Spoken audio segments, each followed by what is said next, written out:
और देखिए इजराइल के वित्त मंत्री बेजालेल स्मोट्रिच का बड़ा बयान आया है, जंग का अंत ऐसा हो कि इजराइल की सीमाएं सुरक्षित रहें। इजराइल पर हमला करने वालों को सजा मिलनी चाहिए, ऐसी सजा मिले जो स्थायी और दर्द देने वाली हो।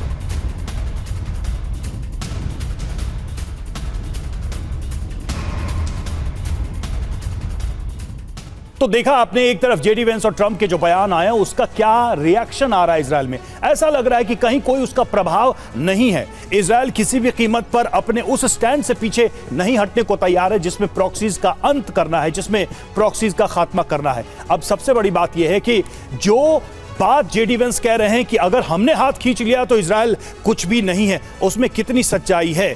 क्या वाकई में अमेरिका अपने इतने पुराने संबंधों को ट्रंप की लीडरशिप में खत्म करने का रिस्क ले सकता है?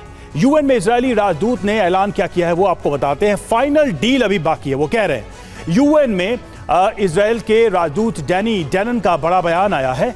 इजराइल यूएस ने मिलकर ईरान के खिलाफ जंग जीती। ईरान को एटम बम हासिल न करने देने का ऐलान निर्णायक इजराइल की ट्रंप और अमेरिका के साथ मजबूत साझेदारी है। इजराइल को भरोसा है कि ट्रंप ईरान के साथ सही डील करेंगे। मौजूदा डील सिर्फ बातचीत की शुरुआत है, अंतिम परिणाम का इंतजार है। इजराइल की चिंता क्या है? अमेरिका से हथियार की खेप में देरी हो सकती है, सुरक्षा और हथियार प्रतिबंध लगाए जा सकते हैं, दक्षिण लेबनान से आईडीएफ की वापसी हो सकती है, हिजबुल्लाह के खिलाफ जंग में अकेला पड़ने का डर भी इजराइल को सता रहा है। लेकिन इन सब के बावजूद इजराइल का स्टैंड अभी भी जस का तस है। त्रिपाठी सर, अब बात कुल मिलाकर यहां आके अटकी है, यहां आके रुकी है कि ईरान उस सख्ती के साथ प्रॉक्सीज को क्यों नहीं रोक रहा है जिस सख्ती के साथ अमेरिका इजराइल को डांट फटकार रहा और रोकने के लिए कह रहा है। क्या यहां भी कोई घालमेल है? क्योंकि जो सख्ती अमेरिका इजराइल को के ऊपर दिखाना चाहता है वैसा इंटेंट ईरान की तरफ से नहीं दिख रहा है कि हिजबुल्लाह को, हूती को वो पूरी तरह से रोके कि फिलहाल डील हुई है, आप लोग भी अब हमला न करें। इसके पीछे की वजह आपको क्या लगती है? इसके पीछे वजह साफ ये है कि ईरान का इरादा ही नहीं था कि वो अमेरिका के साथ किसी तरह की ऐसी डील करे जो भविष्य में अमेरिका फिर से उसको किसी भी तरीके का चोट पहुंचाए। क्योंकि ये एक ऐसा वक्त था जो ईरान अमेरिका के सबक देना चाहता था कि देखिए जहां से अब शुरुआत हुई थी, अब यदि हमने इतने दिन को वॉर देखी है, अपना सब कुछ खोया है, तो आपको वैसे नहीं छोड़ेंगे। और ये जो डील है, इस डील में आप देखिए कि पूरी तरीके से ट्रंप का ही सारा का सारा दांव है।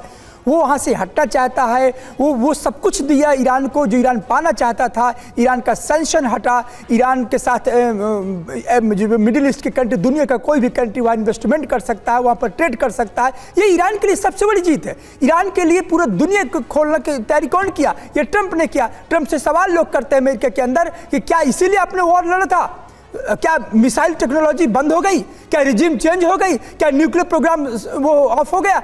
तो ये जो बड़े सवाल हैं, इन सवालों के पीछे अभी एक सबसे बड़ा रहस्य है कि ईरान चाहता था कि और जितना हो सके ट्रंप को दबाया जा सके, क्योंकि ट्रंप को निकलना है, ट्रंप को दिखाना है कि मैं वुड्रो विल्सन हूं, मैं वर्साए कि मैं बैठ करके एक डिजिटल साइन कर दिया और यहां से शांति का अग्रदूत बन करके वैश्विक इतिहास में मेरा नाम दर्ज हो जाएगा। उसको इजराइल की चिंता नहीं है। और इसीलिए इजराइल कहता है कि जिन सवालों के साथ इस युद्ध में प्रवेश किया गया था वो सवाल वही का वही है। स्टेट ऑफ हार्मुज तो उसका बाई प्रोडक्ट है, ये तो सवाल में था ही नहीं। आप स्टेट ऑफ हार्मुज को खोलकर ये कहना चाहते हैं कि 60 दिनों तक ईरान कुछ नहीं करेगा, तो ये हार जीत का सवाल नहीं है। हार जीत का सवाल ये था कि ईरान क्या मिसाइल टेक्नोलॉजी बंद करेगा। हार जीत का सवाल ये था क्या ईरान प्रॉक्सी को बंद करेगा। ईरान अभी भी नहीं कह रहा कि लेबनान को रोकेगा, वो तो उसने हिजबुल्लाह के बारे में कुछ नहीं बोला। तो यहाँ पर यदि इजराइल पर दबाव है अमेरिका का, तो ये अमेरिका का फ्रस्ट्रेशन है, ट्रंप का युद्ध से बाहर निकलने का दबाव है। और ये दबाव नेतन्याहू पर नहीं है, क्योंकि नेतन्याहू को पीस प्राइज नहीं लेना है, नेतन्याहू को वुड्रो विल्सन नहीं बनना है, नेतन्याहू को इजराइल को सुरक्षा देना है।